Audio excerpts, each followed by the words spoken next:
I'm Jennifer Tribe, and this is Workflow, the podcast about growing a happier, healthier MSP. More profit, less stress. Today on the show, what's so wrong about having a lifestyle business? I don't know about you, but whenever I hear the term lifestyle business used in the MSP industry, it's never in a flattering way. It's always with a slight sneer almost, like the term means they're not a serious business. They're small, they're not particularly successful.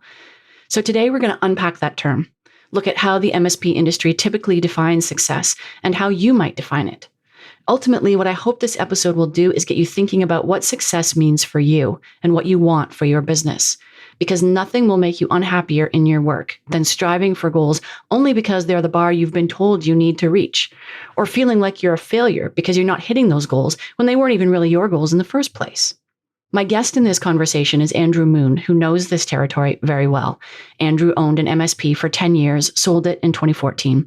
He's now a business coach, helping owners figure out their path. You may know Andrew from the Tech Tribe, where he's a tribal elder working closely with Nigel Moore and the team there to help support MSPs worldwide. I started by asking Andrew if his experience hearing the term lifestyle business was the same as mine. Yep. And it's sad that you're still hearing it. I saw that 20 years ago, where if I have a small business or I only had so many employees, it was a weird dynamic because, you're looked down upon like, okay, you're not a real business. You're not anything I need to worry about. And it was disheartening. But I still hear that, still very dismissive of the term lifestyle business. To me, it doesn't matter if you're a $1 million MSP, a $500,000 MSP, or $5 million MSP. We all want that business to live a lifestyle that we want. So to me, we're all lifestyle businesses. It's just how much do you want to do? How much do you want that business to fund what you want to do?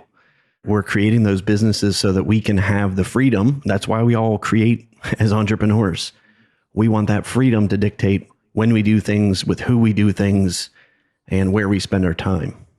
Right away, Andrew gets to the crux of the matter. Isn't nearly every business created to give the owner a certain lifestyle? Not every owner wants the same lifestyle. Some want to maximize their income. Some may want to be recognized as a big name in the industry. Some may want something they can eventually work in just part-time. The point here is that just because you want your business to enable a certain lifestyle for you doesn't mean you're not serious about making it work. Andrew went on to call out what he sees as the arbitrary success lines drawn in the MSP industry. Everybody's striving to get to that 7 figures. There's whole groups now, 7-figure MSP. That's the first goal and line for people. That's what they want. Once you reach $1 million, you think you're going to join some club and belong to something that's unique, and nothing magical happens. The next threshold is when you get to that 2.5, and now it's 5 million.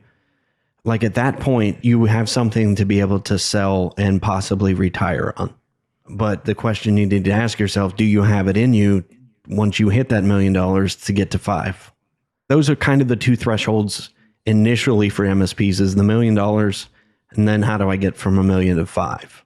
And honestly, I think it's very few and far between. It takes a special entrepreneur to go from $1 million to 5. And just being honest, I don't think a lot of MSPs have that in them. And I don't think that's any fault of them. They just want a lifestyle. It is a different lifestyle when you're at $1 million to 5 million. You have so many people responsible to, and so many people you're responsible for. It's not just you. And that part right there is what a lot of MSPs aren't prepared for, is the managing the people side. Because let's face it, we have a hard enough time trying to understand our own feelings as MSPs. Right. You said that realistically, not every MSP is going to make it from 1 million to 5 million. And what if that's not what you want? What if you're like, okay, I've hit $1 million, I'm getting the profit margin that I want out of it, and I'm fine to just sit here for a while until I no longer want to sit here? I think it's totally fine. There's so much that is ego driven in this industry, and that's one of them, because everybody's going to be telling you, okay, well, you've been stuck at $1 million for 2 years now. Why don't you get to 2 million? Or if you do this, you could get to 3, or it's just everybody's chasing that shiny penny. And that's where you need to make a decision at some point to decide to stop listening and to unlearn, because they're still following a track that works for them, and that's fine. But I'm all about doing what is necessary for you.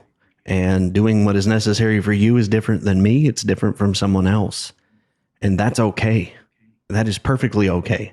That is being an entrepreneur. I get to decide. You get to decide. Maybe seven figures isn't even your target. Maybe a business doing 500,000 in annual revenue is exactly where you want to be. Now, as I was talking to Andrew, he did point out that if your plan is to sell your MSP, you will be more attractive to buyers if you're doing a few million in ARR. So this is all part of what needs figuring out for you. Just know what you're aiming for and why. Is it because someone else told you that's the marker of success? Or is it because it enables something that you want? Interestingly, Andrew told me that some MSPs struggle with the idea that selling is a failure. We'll see a lot more this year of conglomerates or bigger MSPs coming in and buying those lifestyle businesses. And I don't think there's anything wrong with that. I don't think that a lifestyle business owner MSP should feel like they're any less of a business owner because they do that. If that was your intention to start out, great, you got what you wanted out of that. But I see a lot of, on the flip side, I see a lot of MSPs staying with it because their business is tied to their self-worth. And if I sell to a larger MSP, I'm a failure. It's business. If you're not happy doing it as an MSP and you're running a lifestyle business, just sell the darn thing, go do something else. Or just sell it and start over and not make the same mistakes you made with the one you're in. Yeah, I mean, part of the lifestyle that you want to enable would hopefully be happiness with what you're doing. So if it's not making you happy, then it's not hitting that lifestyle goal. Exactly. Talk to me more about these feelings of self-worth tied up in the business. You see this a lot in the MSP space. I mean, it's just human nature, but you do see this a lot in the MSP industry. We compare ourselves to other people all the time. What are they doing in MRR? How much profit do they have? How many techs do they have on their team? What advice do you have for getting off that hamster wheel? At some point, you're going to have to make the decision to stop listening to everything that's out there. I did that for like the first 8 years of running my MSP. That's what I did. I compared myself to everybody else and was trying to reach and trying to get to some place that somebody else was defining as success. And when I stopped listening to that and really decided what I wanted out of that business, and when I finally saw, unfortunately, I wasn't able to fully see this until I sold and didn't have it, as to how much my self-worth was reliant on that business and how much that changed me with the business I'm running now. I don't want to be defined by the business that I'm running right now with my self-worth. It is a product, and I build and iterate that product, but I'm not that product. And I think the sooner an MSP can really make that differentiation that your MSP is just a product, your business is a product, it is a tool to get you where you want to go. And you're going to iterate, you're going to make mistakes, you're going to change things, but what you want to ultimately out of that business, there's just so many MSPs just arbitrarily say what they want based upon what someone else is doing. And I think that the introverted tech, which I very much am and I can relate to, it's hard to pull that. It's hard to separate that. And it takes some time, and it does take some time for people to see it. The MSPs that I've coached over the last few years, that's the first thing we work on, is making that separation. You are not your business. It is a tool. It is a product.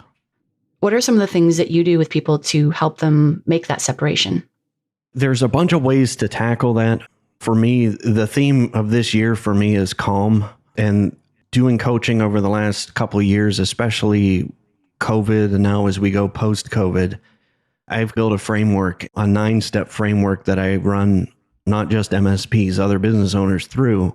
The first 3 phases are just unlearning what people say success is, unlearning what a typical business should look like, unlearning that it's not 9 to 5, unlearning the fact I don't need an office, just unlearning all those 20th century office practices, industrial efficiency, the assembly line mentality.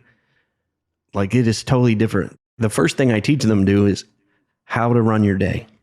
And you have to unlearn so many things that we're taught, that I got to hustle and I got to grind and I got to work 90 hours a week or I'm a failure. It's just those little things. I just run them through exercises so they can kind of see for themselves what they're buying into and what they've accepted as truth and be able to unlearn that. And once you do that, then you can move up to now let's build systems for where you want to go. Basically, Andrew's talking about questioning all the accepted wisdom about what you have to do to run a successful MSP. You've got to do this. You can't do that.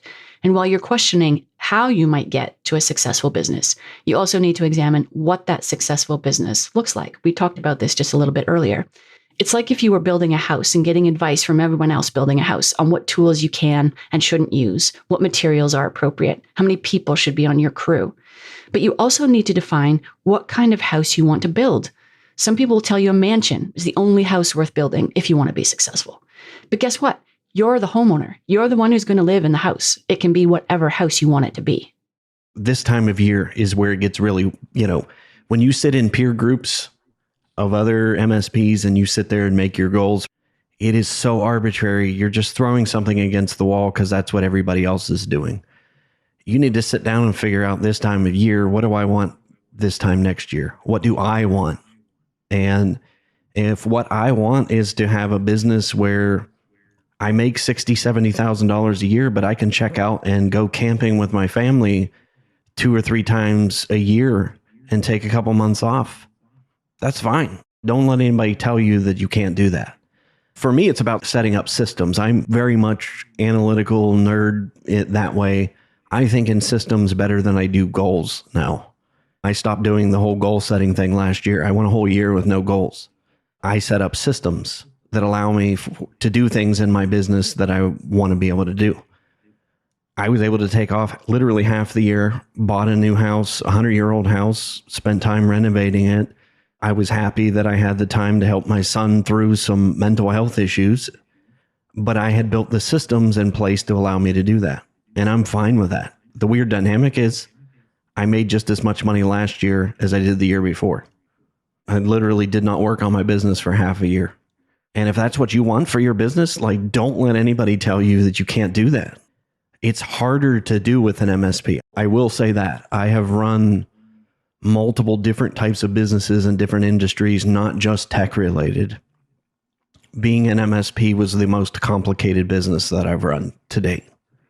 It is harder to run a lifestyle business as an MSP than it is 100 other things. I'm making more profit, pulling more out of my business now than I was in an MSP, and I'm not working nearly as much as I did before. So there's other things you can do. But if you like the tech, there are folks that just like that and like being a tech, and don't let anybody tell you that that's wrong. There's so many at the leadership position in the MSP industry that make that unacceptable. And I think that that's a shame. I do. We still see it. We still see that if you're not this, you're a loser mentality from those up front in the industry that have been here for a while. I think if anything, COVID's proven that you can run an IT business remotely. That's kind of another myth that I still see some hanging on to. I got to go back to the office.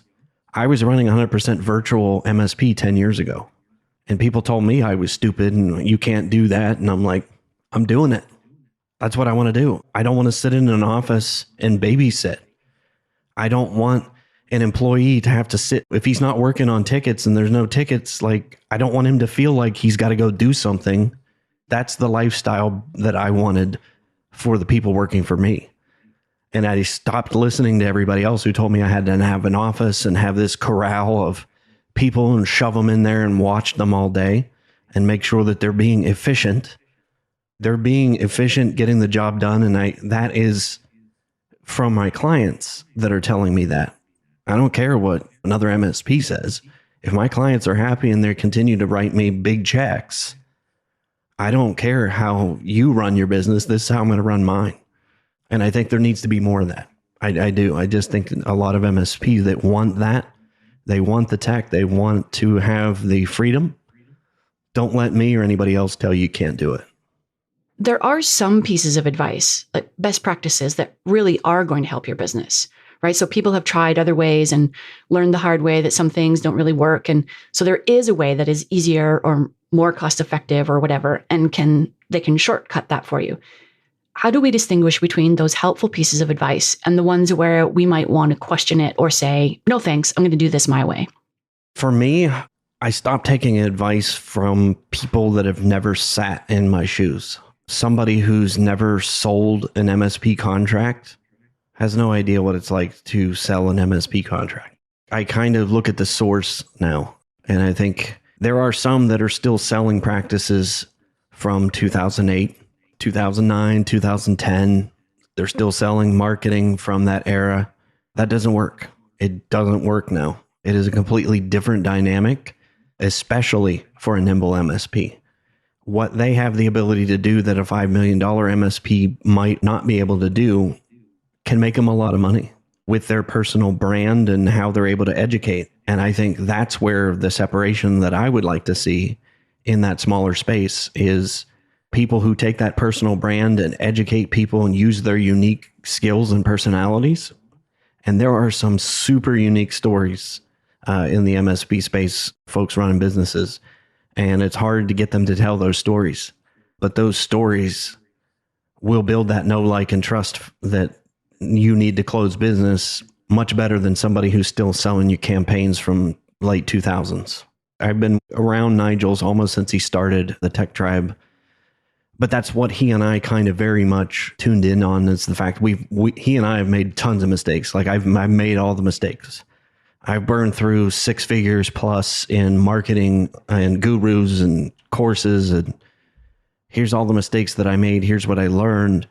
And he's created an environment where those nimble MSPs can do just that. And that's what I celebrate. And that's why I'm still very much involved with the Tech Tribe, because that's what I want to see.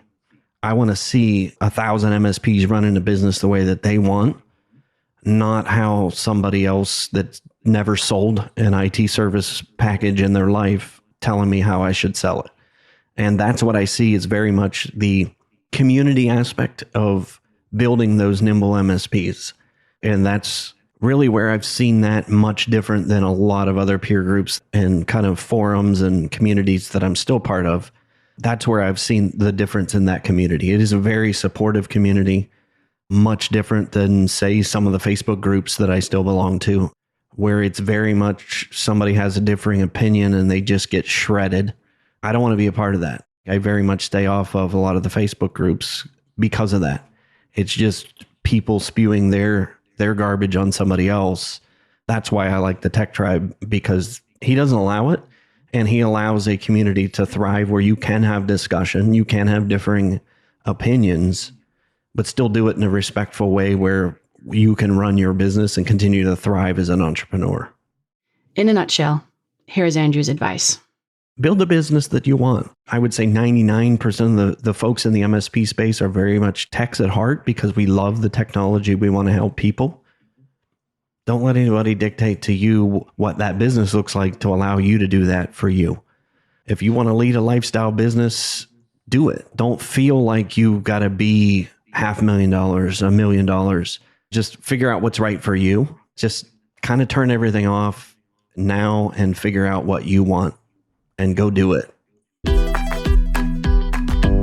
That was Andrew Moon of Orange Nomad. You'll find contact info for Andrew, links to resources we mentioned, and a full transcript of today's show in the show notes at syncromsp.com/podcast/005 for episode 5. That URL again for today's notes is syncromsp.com/podcast/005. What did you think of today's episode? Let us know with a review for Workflow on Apple Podcasts, or send me an email at podcast@syncromsp.com. If you do leave a review, take a screenshot so we know it's you, email it to me, podcast@syncromsp.com, and I'll send you your choice of a free Workflow or Syncro t-shirt. And don't forget to tell your friends about us. Until next time, this is Jennifer Tribe. Thanks for listening. Workflow for MSPs. Brought to you by Syncro, the all-in-one PSA, RMM, and remote access tool for running a profitable MSP.